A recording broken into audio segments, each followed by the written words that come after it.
achieve success and produce results, people are far more tolerant of that kind of behavior.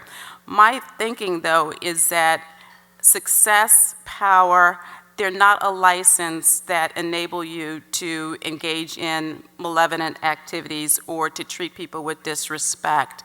We should always role model our behavior for others. So aim high, but always, always, always make sure that your skills, your virtue, your humanity, your civility all stay apace, because without that, I don't think you really are a success. So I hope that all of you will hear that message and take heed to it. And with that, I would like to once again thank Legal Momentum for this recognition. I'd like to thank and congratulate all of the other honorees of this evening. I know that you will continue doing the great things that you're doing, and hope to have an opportunity to work with some of you in the future.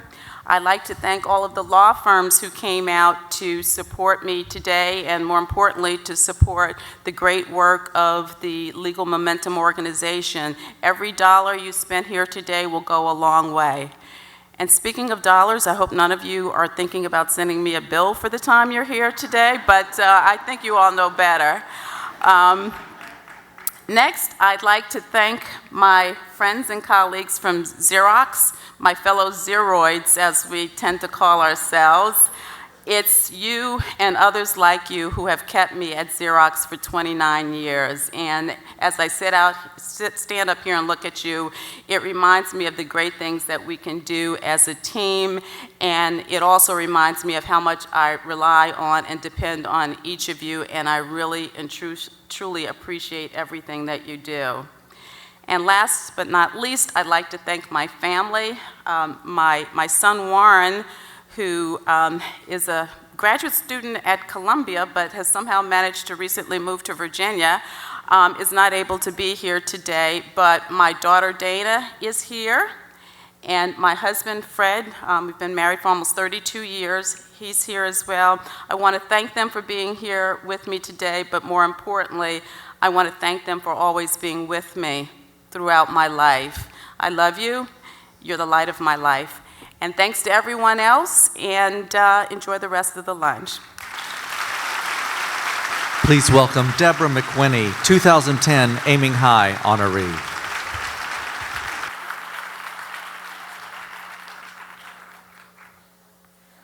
Good afternoon.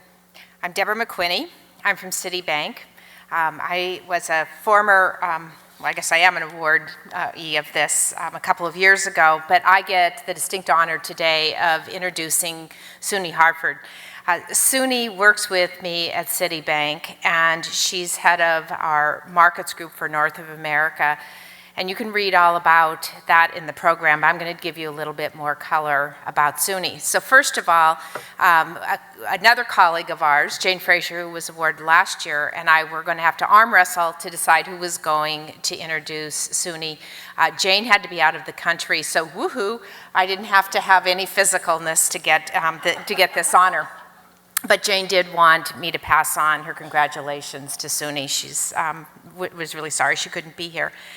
So in addition to Suni's day job, and I think this is a theme of what we're hearing at this lunch about aiming high, Suni contributes so much more to our company and to our community. Suni is on the pension plan board. I think they single Suni and I out. You're going to hear why I can add color about Suni, because she and I end up on all these things together. The pension plan board, that's a rip-roaring event, you can imagine. We are on, or she is the head of our Veterans Initiative and has been since 2009. And I think that this is one of the things that Wall Street can be so proud of, that we really took the initiative, and Suni will probably talk about this, to really find ways to get our veterans coming back to have jobs and have the interviewing skills and the life skills that is going to take them to transition back into the workplace. And that's just amazing. But what I want to talk about is the fact that Suni and I are actually co-heads of Citi Women. So Citi has 142,000 women across the globe. And Suni and I have partnered for over 2 years on that initiative. And we've taken it from being really a diversity-oriented program to being a business imperative. Because in order for our company or any company to succeed, we need to look like the clients and the markets that we serve. So we divvied work up, and we have a very simple management philosophy for Citi women. Whoever answers the email first makes the decision. And, seriously, in 2 years, it's like, okay, whatever. But what we're really proud of is the fact that we took our signature event, which is International Women's Day, and this is a good example of aiming high. So it used to be a few events around the world. Suni and I got involved, and we said, well, wait a minute. It's international. It's 24 hours. Let's have it follow the clock. Let's actually do something all 24 hours of the day. I think the people that were responsible thought, holy crap, why did we have these two here? Because it was a lot of work, but lo and behold, our second year was this year. We had events in over 200 events, client events, employee events in over 100 countries. Just think about the change. And that's the kind of energy that Suni brings to everything that she does. It's really remarkable to work with her. But more importantly, there's some pieces about Suni that you need to know. First of all, her husband Woody is here, and her daughter Devin, who's 16. Raise your hands. You're not 16. Almost. She also has 2 other children, Jenna, 12, and Liam, 9. And these kids are so talented in and of themselves, but it brings the richness and energy to their lives that Suni brings.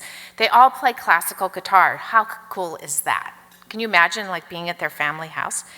Suni is a member of DAR, Daughters of American Revolution. I discovered, having not known this for all the time I've worked with her, that she's a painter. And there's a very special thing that Suni does for her community of Ridgefield, Connecticut. Evidently, there's this rock in front of their house. And Suni takes the time to find lots of events that happen in their community, and then she paints this rock to represent that. Just as a way to celebrate the community, to celebrate the house, and they live in the house that her parents did. I don't think it looks the same as it did when they started, but nonetheless, she takes the time to just be the best that she can in everything she does. It's an honor to work with her. It's an honor to have her as a colleague, and now it's a really great honor to have her listed among the Legal Momentum awardees. Ladies and gentlemen, Suni Harford.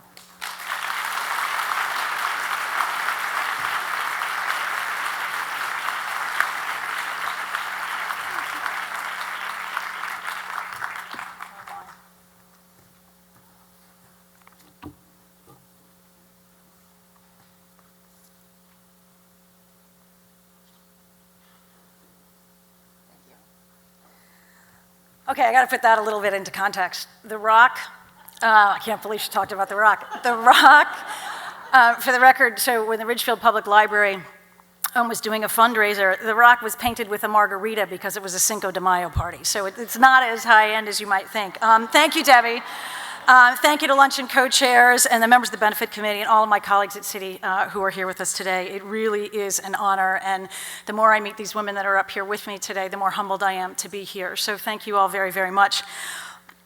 As I thought about my commentary today, I thought I would speak a little bit about Legal Momentum's mission, if you will, and I think in a nutshell, it's about change. And a lot of the media and the attention around women and women's issues and their rights and everything that are in the press these days try to focus or tend to focus on a moment in time, and I don't think that's appropriate. Change does not come quickly. Change as momentous as what we're talking about with Legal Momentum certainly does not come quickly. And I think it's really all about progress. Deb mentioned Citi Women. We have a very simple tagline, but one of which is to inspire progress.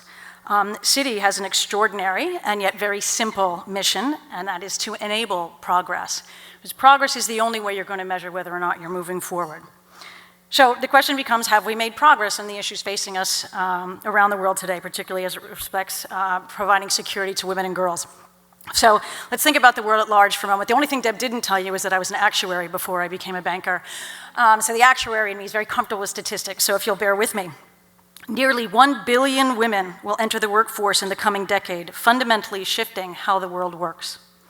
In 2010, women became the majority of the workforce in the United States for the first time in history, and most managers in the United States are women.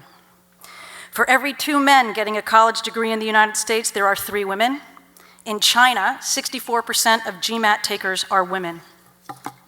Women own over 40% of private businesses in the US and in China. Here's a fun one for the bankers in us. India's GDP will reach 2.2 trillion in 2014. China's 9. Combined GDP, $11 trillion. Women's income, or GDP if you will, in that same time frame is projected to reach $20 trillion. For the first time in history, there was a woman on every single Olympic team in the 2012 Olympics. And in the US, women brought home 65% of the gold. Yeah, right? Yeah, that's a good one. The world's changing for our men, too. 2 fun facts. 1 in 5 fathers are the primary caregivers of their children in this country, and fathers make 55% of school lunches. Right? So I'd say that's progress. Barriers, of course, still exist, right? Many have argued recently, certainly, that we have not progressed as far and as fast as we should. So why is that? I'll quote from Liz, right? We're all talking about leaning in or leaning out, or the different ways that we should do that or not. But it all circles back to what many of us, I'm sure, are tired of asking, but it is the inevitable proverbial question, can women have it all? My dear friend, Ms. McWhinney, has been known to say, of course women can have it all. It all depends on your definition of it. When I think about my progress at a personal level, I remember when a woman wore the first pantsuit on a trading floor. I remember timing my first pregnancy so it wouldn't have a negative impact on my bonus compensation. Not like the 20 pounds I'd gained wasn't a leading indicator, by the way. I remember being the first woman on the floor to return to work after my second child, let alone my third, and I remember the broad expectation that I wouldn't stay long. Today, I defatically wear pants more often than skirts. Almost 16 years since that first pregnancy, my eldest daughter, Devin, is here with me today, as you heard. And note, again, she is not 15, she's almost 16. And 3 kids at home is nothing compared to what the men and women working with us today are dealing with at home or on the job all the time. So I'd say that's progress as well. Of course, progress usually comes at a cost. I've messed up, and as a result, my children have missed more dress-down days and more birthday parties than I care to count. I remember there were poetry readings and doctor's appointments, school plays, and award nights that Mom did not get to.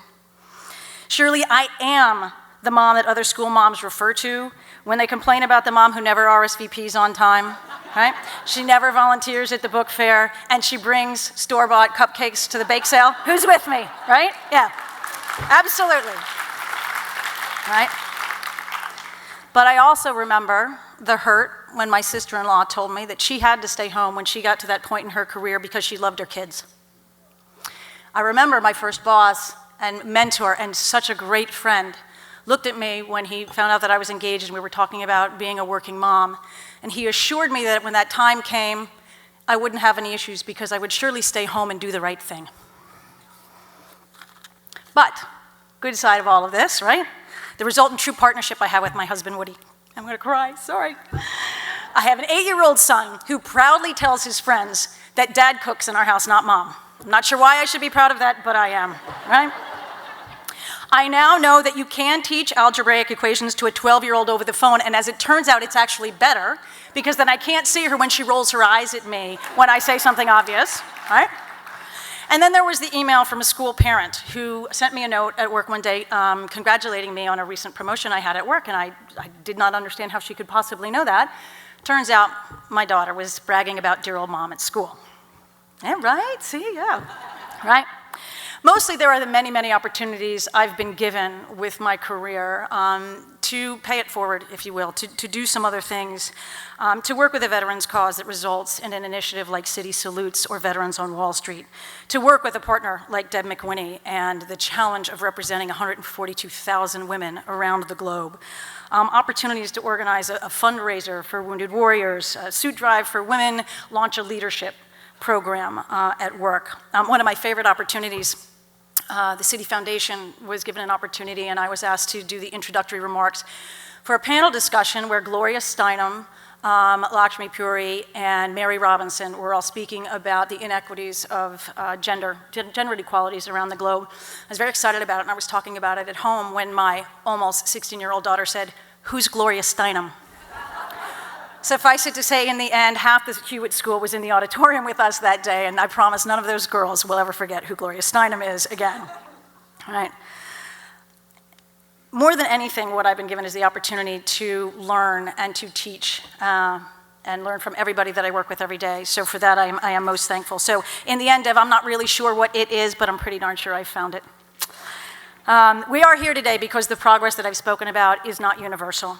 Right? The media can spend a lot of time arguing about the choices that women make or don't make, but what we're really about here today is about those who have no choice. Women who want to work but can't because there are constraints in the law code, in the legal code that prevent them from doing so. Women who want to go to work but have no childcare alternatives to facilitate that ambition that they have. Women who'd like to stay home with their children but can't afford to do so. So for all of that legal momentum, thank you very, very much for all that you do. Thank you for all of you who brought tables today for such a worthy cause, particularly friends at Cleary Gottlieb and Paul Weiss. Certainly appreciate that. And thank you to my family and to my friends and colleagues who give me the opportunity to aim high every day. Thank you very much. Please welcome Bridget Healy, 2010 Aiming High honoree.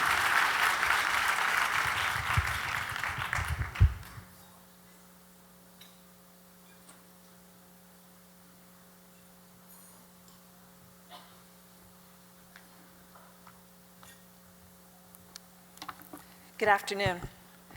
Hard to top the recent comments made, but I'll try. It's my great pleasure this afternoon to introduce Miz Beams, my colleague and friend and CEO of the ING US Retirement Solutions business. I've come to know Miz over the past 2 years, working closely with her since she's joined ING. Both of us are members of the ING US Executive Management Team, and having another female voice at the table and in the mix of 9 highly accomplished, driven, and dynamic individuals is much welcome. And Miz, if you have met her, you'll know is not shy. She is high energy, she's determined, and she's a woman of very, very strong convictions who has built a pioneering career in the financial services industry. Miz grew up outside of Boston, typical New Englander, received her bachelor's degree in English and philosophy from Boston College in the late 70s. After college, one of her first jobs was at a startup company that was focused on expanding the use of electronic mail, a very novel idea at the time. Revolutionary, maybe. That experience made her realize a couple of things. One, just how much she enjoyed building a business that provided value and improved people's lives. And second, that she needed more education to further that path. So Miz attended Columbia University, where she got her MBA in marketing and finance. In the mid-80s, she turned her attention to the financial services sector and never really looked back. Over the course of nearly 3 decades, Miz has held diverse management and business leadership roles among some of the top financial brands, including Citibank, American Express, Fleet Financial Advisors, Zurich Scudder, and Tia Kreff. And we're now lucky to have her with us. Miz has been involved in institutional and retail markets, in asset management, retirement, and banking, and has run both international and domestic businesses. Early on, retirement security was not seen as a national problem. But as Miz listened to individuals from different walks of life, it became clear to her that this was indeed a growing problem and an issue that needed to be addressed. Miz likes the challenge, but more importantly, she likes being part of the solution. And so helping young people save and plan, offering more effective financial and retirement advice, and ensuring that retirees' savings last over the course of their lifetimes, those were challenges and remain challenges. The business that Meliz leads for us is a cornerstone of our strategy, and it's one of the largest retirement platforms in this country. It's also the largest operating business that we have, generating approximately 60% of our operating income last year. To appreciate some of what Meliz juggles on a day-to-day basis, or what might come across her desk, let me just throw out a few facts. She has approximately 2,700 people that she's responsible for. Her business supports approximately 47,000 institutional clients, from the smallest of employers to Fortune 100 companies to the largest state retirement plans, and serves over 5 million individual investors. In total, she oversees a portfolio of about $330 billion in assets under management and administration.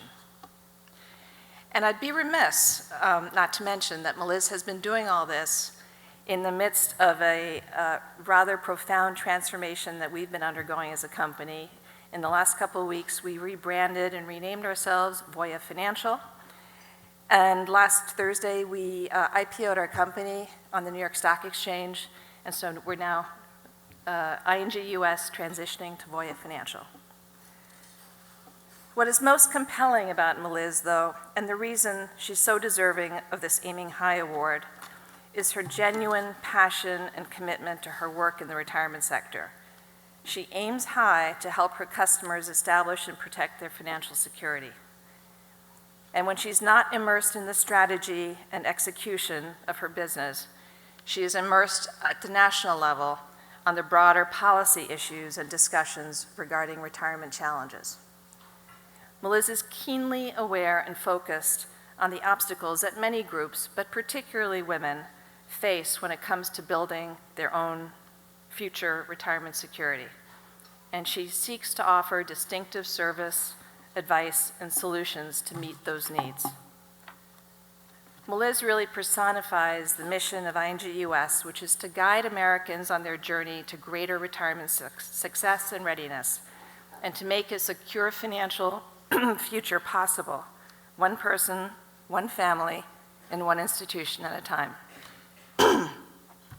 This mission is closely aligned with Legal Momentum's focus on ensuring economic and financial security for women and girls.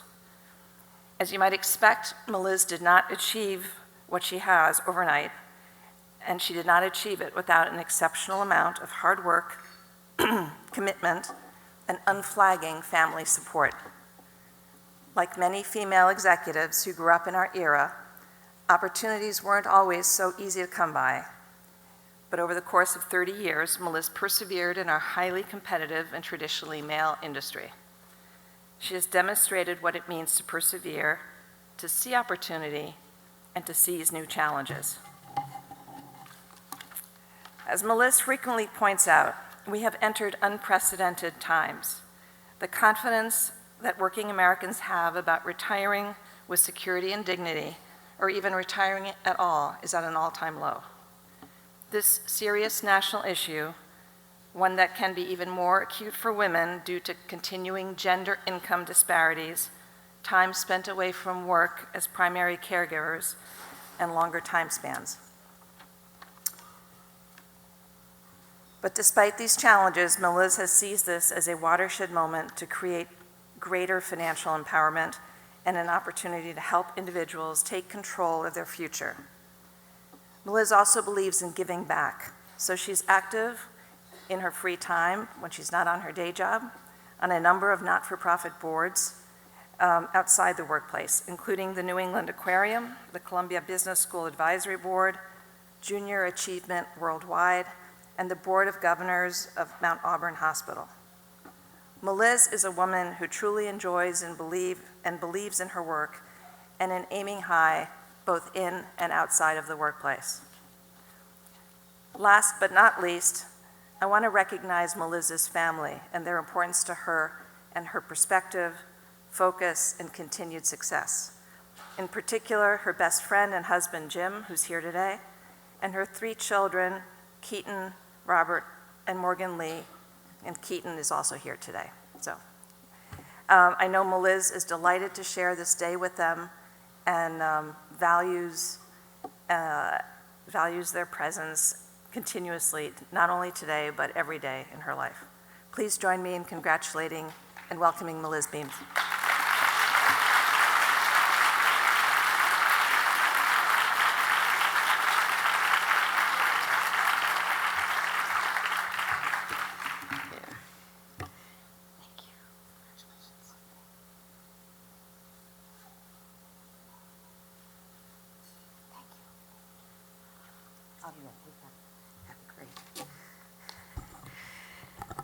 Good afternoon, and thanks, Bridget. That was a wonderful introduction, and let's give Bridget a round of applause. She was a 2010 recipient of this award.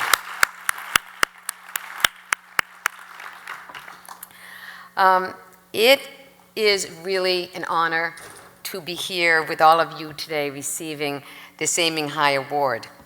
It's also really a privilege to be among so many outstanding men and women in this room, and to be recognized along with my esteemed Aiming High peers and the alum that actually are all in this room. On a day like today, and when you're in a room like this, surrounded by successful men and women, it's easy to forget that women in many parts of the country still need to feel that they have rights, and then they have a need to feel economically secure. It's very challenging for many, and in some parts of the world, as we well know, it's impossible. We're fortunate to live in a country where gender equality is understood and it's expected. It hasn't always been that way, we all know. And we know also there's always progress to be made. But that's why we're very, very fortunate to have organizations like Legal Momentum. Legal Momentum is dedicated to, quote, advancing the rights of all women and girls and ensuring their economic and their personal security. What an awesome and important and vital mission that has pertinence to over half the United States population. Imagine what it would be like if women, if mothers and daughters, our friends, our family, our co-workers felt a little bit more empowered, a little bit more in control of their lives. The purpose of this group truly, truly resonates with me, as it does, I know, for all of you here in this room today. Now, I come from a generation, a family of lawyers that actually stretch back 3 generations. I broke the link, but I appreciate it. And I do know firsthand the positive impact that advocates and those that are looking out for the less empowered have on people's lives. So I want to thank you once again, Elizabeth Grayer, for your leadership. And I want to thank the staff at Legal Momentum for the work that you do to advance this great cause. And finally, I want to thank Karen for organizing this wonderful luncheon yet once again. Thank you. And now please welcome our final award presenter, Sarah Moss, 2001 Aiming High honoree. Not yet. Oh, sorry. Hold that thought. Okay. Shouldn't have clapped, okay? Okay, so for most of my career, as Bridget mentioned, including my current role at ING US, I've been focused on helping people get their financial lives in order so that they can protect and that they can provide for their families and ultimately be financially secure. I've seen firsthand how critical it is for everyone, particularly women, to be economically independent, including in their retirement years. Growing up, I was very fortunate to be part of a family that were very diligent workers and savers. We had, quote, the New England work ethic I grew up with, and then that was all mixed in with kind of the Scottish practicality on my father's side, and then the Midwestern persistence on my mother's side. I have vivid memories of my siblings and me around the dinner table with our savings passbooks. I don't know how many of you remember those cardboard things. We'd make deposits and we'd watch the interest grow up penny by penny, literally. Seems like a lot like it is today. We did without a lot of the extras that we actually could have afforded in order to save. It was not much at first, but we'd all compete, my siblings and I, to see who was saving the most. And all of us were surprised, but at the end of the day, how much we ended up putting aside. You know, as kids, savings wasn't a foreign or it wasn't an intimidating concept for us. It was fun. It was kind of a family sport. Saving in my younger days, though, helped me grasp the importance of, acting today with the future in mind. When I was 13, the significance of this concept became even more clear to me. My parents went their separate ways. That's quite common these days. But my mother, who was an extraordinary woman, did something that was not so common for her time. She was determined to become financially independent. She took classes, she earned a real estate license, and she worked very, very hard. My mother ended up building a very, very, very large and successful career, and she saved consistently so she could enjoy a secure retirement. She even left a sizable and really surprising financial legacy to her 10 grandchildren when she passed away at age 86, which is exactly what she wanted to do. My mother was an extraordinary role model for me. And my father always said if she was born today, she would make a fantastic CEO. In truth, she gave me the confidence and she gave me the belief in what I could become as a woman in business. Both my parents also supported education very, very intensively. And they had high expectations for their children. And that support was consistent and it was so critical. But my mother's experience in many ways is a larger story. It's about how women have broken barriers and economic barriers over the last number of decades. Women in America have seen their median incomes rise more than 60% in the last 40 years. Today, they hold over half of the management and professional jobs in the United States, and they control more than half of the private wealth of this country. Yet, despite this success, many women, as we all know, still face major hurdles when it comes to financial security in their lives. A recent study that was done by our ING Research Institute found that women on average have far less retirement savings than men, still. And only a quarter have a formal investment plan for retirement. And as you know, or you may not know, but be prepared, retirement these days are lasting 30 years without a paycheck. This gap is something that we're very, very focused on at ING, and we've formed a dedicated network of female financial advisors across the United States.